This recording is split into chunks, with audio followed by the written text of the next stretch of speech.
귀한 찬양 감사합니다. 새로운 한 해 시작되었고 또 1월 달을 저희들이 살아갑니다.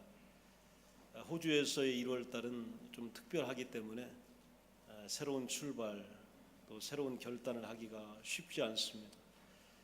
그러나 이 시기는 우리들에게 굉장히 중요한 시기이고 또 이 시기에 하나님께서 새롭게 말씀하시는 귀한 음성을 들으면서 한 해와 인생과 우리의 삶의 신앙의 모습을 지켜나가는 것이 중요합니다. 오늘 본문을 보게 되면 세례 요한이 이제 사역의 전면에서 퇴장하고 예수님께서 그의 12제자를 부르시면서 하나님의 나라를 선포하는 장면이 배경입니다. 즉 사역의 결정적인 시기가 온 것입니다. 예수님의 제자들을 여러분들은 잘 알고 계십니다. 다수의 제자들이 갈릴리라고 하는 지역의 출신, 그리고 그 지역의 어부들이 바로 제자들이었습니다. 어부들이라고 하면 우리는 통상 가난했을 것이고 또 많이 배우지 못했을 것이다 라고 하는 가정, 추측이 들게 됩니다. 당시 이스라엘 가운데에 갈릴리라고 하는 지역의 형편은 상당히 가난하고 빈곤한 사람들이 또 괄시받고 어려웠던 사람들이 모여 살던 지역입니다. 그곳에 가셔서 예수님은 제자를 부르셨는데 그 어부들은 보면은 로마 제국으로부터 토지를 받아서 경작했던 대다수의 농노들보다는 상당히 부유했습니다. 즉 다른 가난한 사람들보다 이 어부들은 좀 부유한 측에 속했던 사람들, 이렇게 보시면 크게 틀리지는 않을 겁니다. 마태복음 4장 22절에 보면 그들이 곧 배와 아버지를 버려두고 예수를 따르니라. 예수님 가셔서 나를 따라오너라, 내가 너희로 사람 낚는 어부가 되게 하리라, 이렇게 부르셨습니다. 이 말씀을 듣고 이 부름에 그들이 배와 부친을 버려두고 예수님을 따랐다. 성경은 이렇게 말합니다. 배와 부친을 버려뒀다라고 하는 진정한 의미는 어떤 뜻이냐면 그들이 모든 재산을 처분하고 가족과의 모든 관계를 단절했다는 그런 뜻은 아닙니다. 오늘 성경을 잘 보게 되면 그들의 삶의 방식과 관계가 예수님을 따르는 데 방해가 되지 않는 새로운 삶의 질서로 재편됐다라고 하는 의미예요.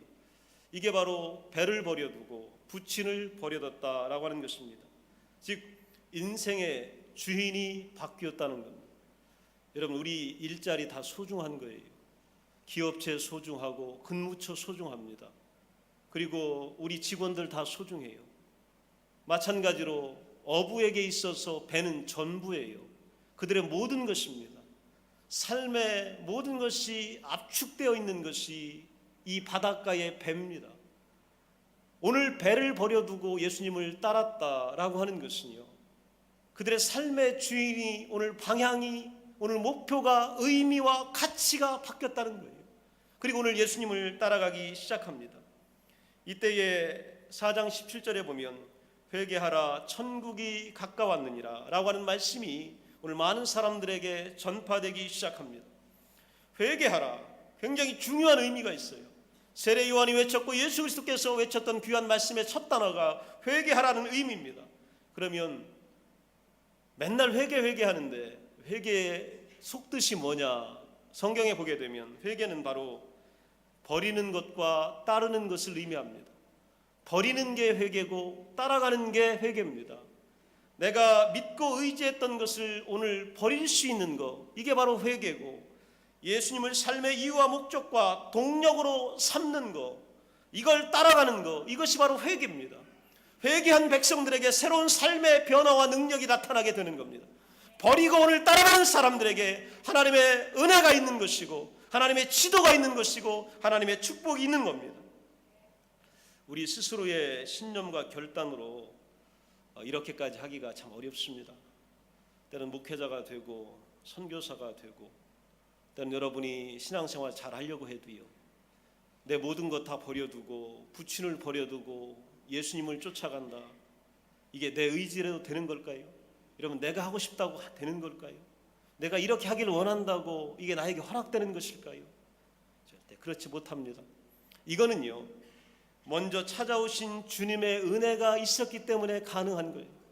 오늘 갈릴리 그 삶의 자리에 오늘 배를 가지고 오늘 고기를 잡는 어부들에게 예수님께서 먼저 찾아오신 겁니다. 그리고 그들에게 먼저 말씀하여 주시고 그들에게 먼저 나를 따라오라고 오늘 소명으로 이끌어 주셨기 때문에 가능했던 것입니다. 창세기 12장은 성경 전체에서 굉장히 중요한 장입니다. 거기 보면 믿음의 조상, 축복의 조상 아브라함이 등장을 하게 됩니다. 성경 구속사에 엄청난 사건이 만들어집니다. 하나님이 선민으로 택한 이스라엘 백성들을 이루시는 기원이 바로 아브라함부터 시작이 됩니다. 그리고 아브라함의 가족들로부터 이스라엘 공동체가 탄생하기 시작합니다. 이 탄생의 과정이 어떻게 이루어지는지를 우리가 볼 필요가 있습니다. 하나님의 말씀이 그를 믿음으로 이끄는 거예요.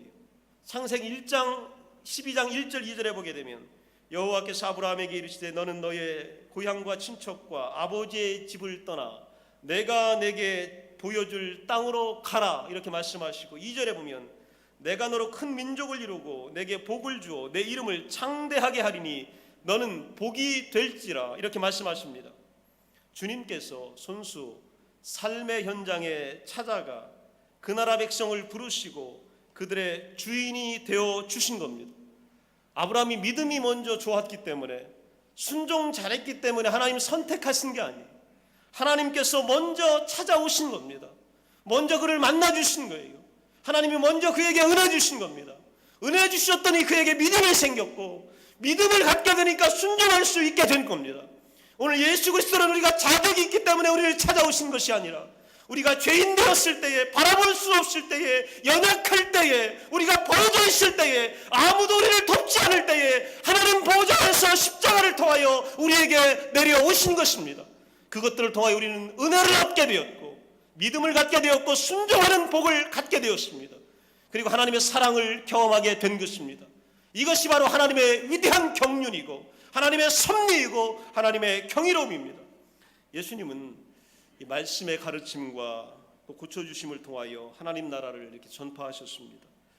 귀로 듣고 눈으로 보고 또 몸으로 경험하도록 만들어 주십니다. 사방에서 예수님을 따르는 무리들이 많이 생깁니다. 12제자뿐만이 아니고 그 주변의 군중들이 예수님 돌아가실 때까지 그냥 무수히 따라다닙니다.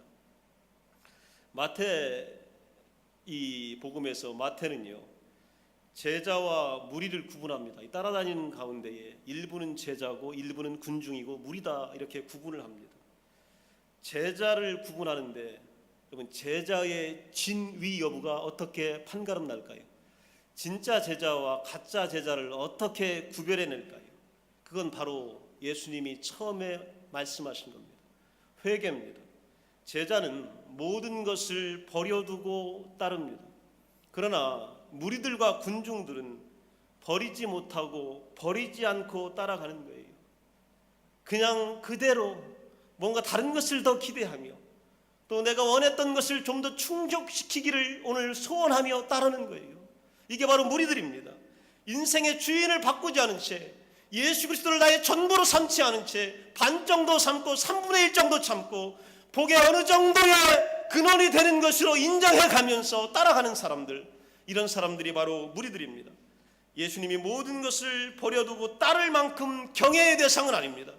조금은 따를 만하고 조금은 믿을 만하고 조금은 복당하려고 외치려는 하지만 내 모든 것을 다 바쳐서 경외하고 오늘 순종하고 예배하고 거룩하게 높임 들릴 그런 대상은 예수님이 아닙니다. 이 정도로 따라가는 사람들이 바로 무리들이었습니다. 많은 사람들 가운데 제자들과 무리들이 섞여 있습니다. 아브라함은 12장 4절에 보게 되면 이에 아브라함이 여호와의 말씀을 따라갔고 여호와의 말씀을 아브라함은 따라간 겁니다. 주인을 바꾼 믿음입니다. 이 믿음은 순종으로 나타났고 축복으로 연결되게 된 겁니다. 오늘 하나님께서 여러분을 부르시는 귀한 그 음성에 우리가 따라가기만 하면 하나님께서 여러분에게 믿음 줄 줄로 믿습니다. 내 믿음이 노력으로 생기는 게 아니에요. 내 믿음이 나의 준비로 생기는 것이 아니라 하나님께서 우리에게 은혜 주시는 자들이 믿음이 생기는 거예요. 하나님이 은혜 주시면 우리에게 순종할 수 있는 능력이 생기는 겁니다. 아브라함은 이렇게 했다라는 겁니다. 올 한 해 여러분, 삶의 방법이 우리에게 너무나 많이 있습니다. 오늘 기업체를 이끌어가는 방법도 많이 있고 우리 자녀들을 지도하는 방법도 많이 있지만 우리들이 따라야 될 첫 번째 방법은 바로 뭐냐면 하나님의 말씀을 먼저 신뢰하고 따라가는 것입니다. 하나님께서 내 기업체에 복 주시기를 기도하십시오. 하나님이 먼저 내 자녀들을 거룩하게 만들어주시기를 오늘 소원하십시오. 하나님께서 이 교회를 지켜주시기를 여러분 기도하십시오. 그렇게 되면 하나님의 은혜가 우리에게 먼저 임하게 될 줄로 믿습니다. 그러면 우리에게는 복이 되는 거예요. 매년 연초에 여러분이 꼭 한 그릇씩 먹어야 될 게 있습니다. 그게 바로 뭐냐면 떡국도 먹어야 되지만요, 오늘 창세기 12장 3절의 말씀을 여러분은 먹으셔야 합니다. 오늘 성경에 보면 뭐라고 되어 있냐면 너를 축복하는 자에게는 내가 복을 내리고 너를 저주하는 자에게는 내가 저주하리니 땅의 모든 족속이 너로 말미암아 복을 얻을 것이니라. 여러분, 이거면 되지 않아요? 이보다 뭐가 더 필요하겠어요? 하나님께서 나를 축복하는 자를 축복하시고 나를 저주하는 자를 저주하시겠다는 거예요. 그러면 우리 마음속에 두려움이 오늘 떠나갈 줄로 믿습니다. 근심이 떠나가게 되고 걱정이 떠나가게 됩니다. 근심과 걱정이 떠나간 그 자리에 하나님을 향한 기쁨과 경배와 행복이 차지하게 될 것입니다.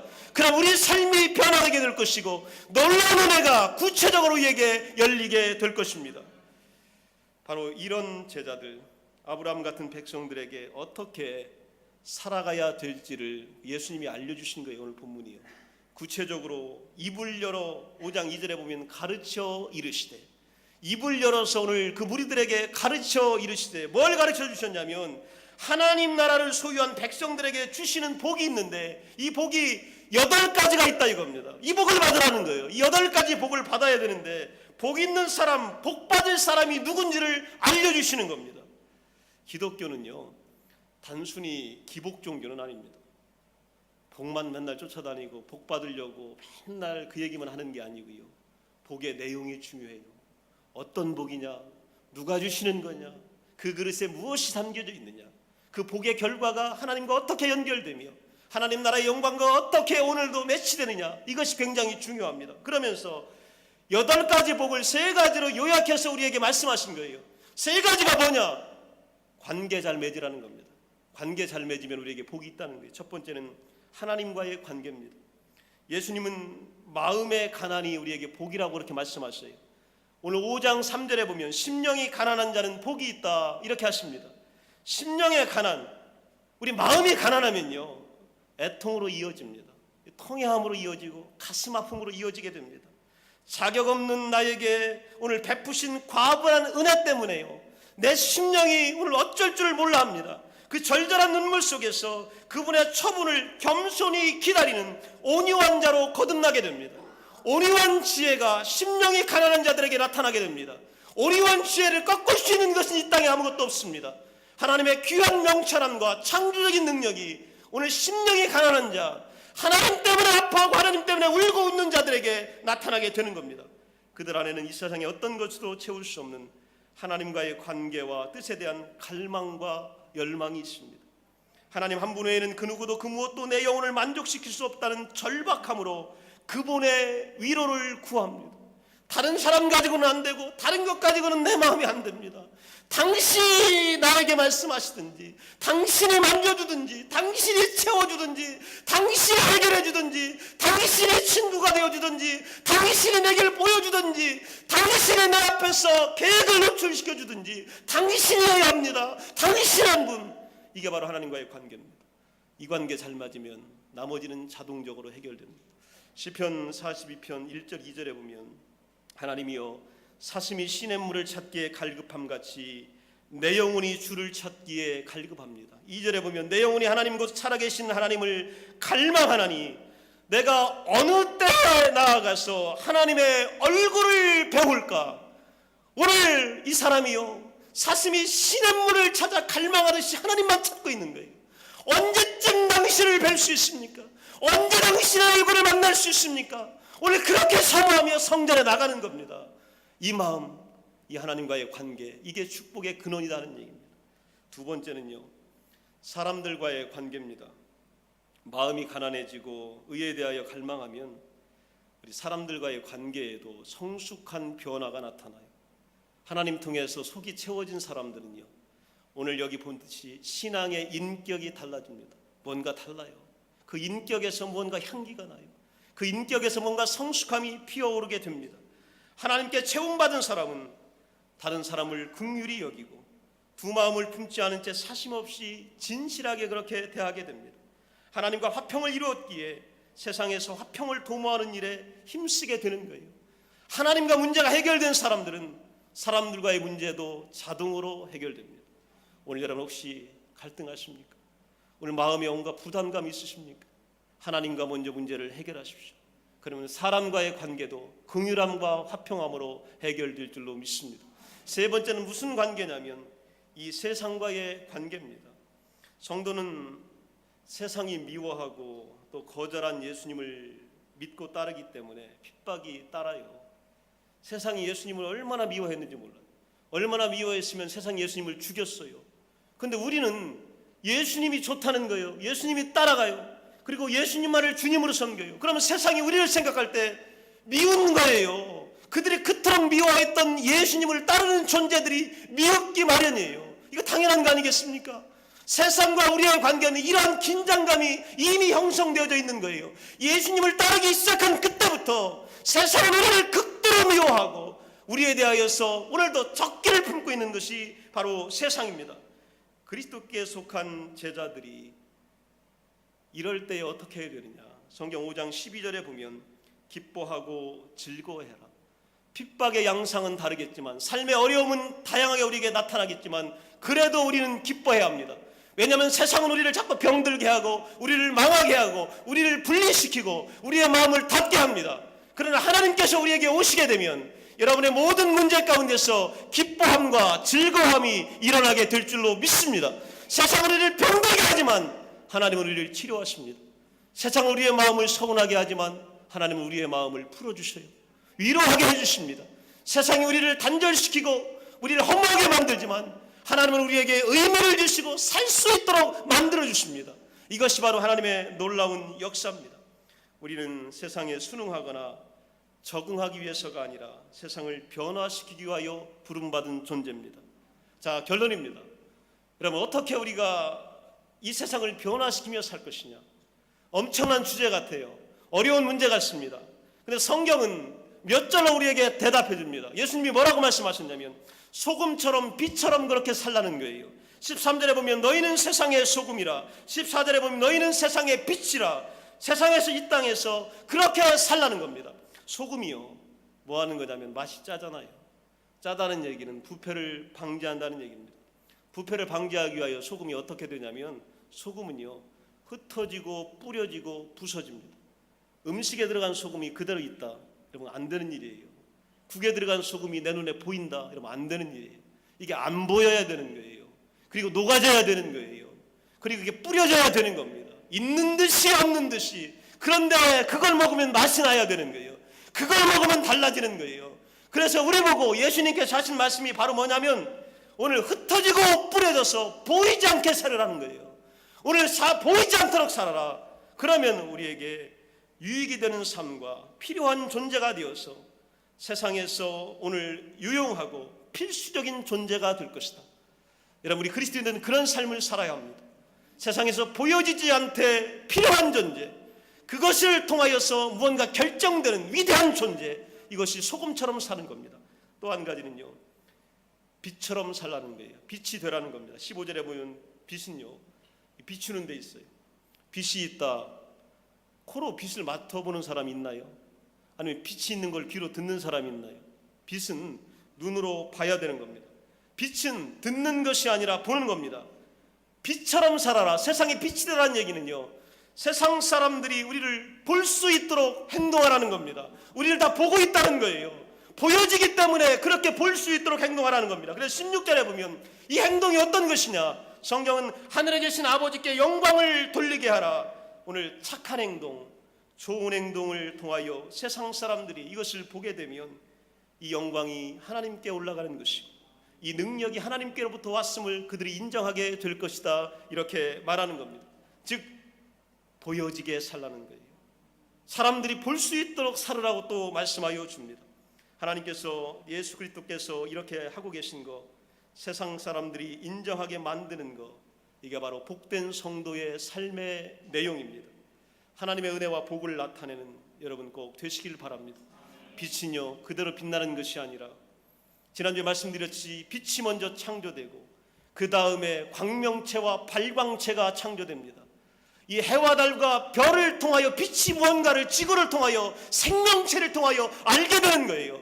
하나님의 영광과 하나님의 위대하심이 무엇을 통하여 나타나냐면, 하나님이 창조한 발광체, 광명체, 우리를 통하여, 우리의 삶을 통하여, 신앙의 모습을 통하여 하나님의 빛이 사람들에게 보여지게 되는 겁니다. 이렇게 살게 되면 오늘 이 빛을 소유하고 하나님으로부터 받게 되는 우리들에게는 복의 근원의 은혜가 있습니다. 올 한 해 이런 삶이 되시기를 간절히 축원합니다. 다 함께 자리에서 일어나셔서 우리 기도합니다.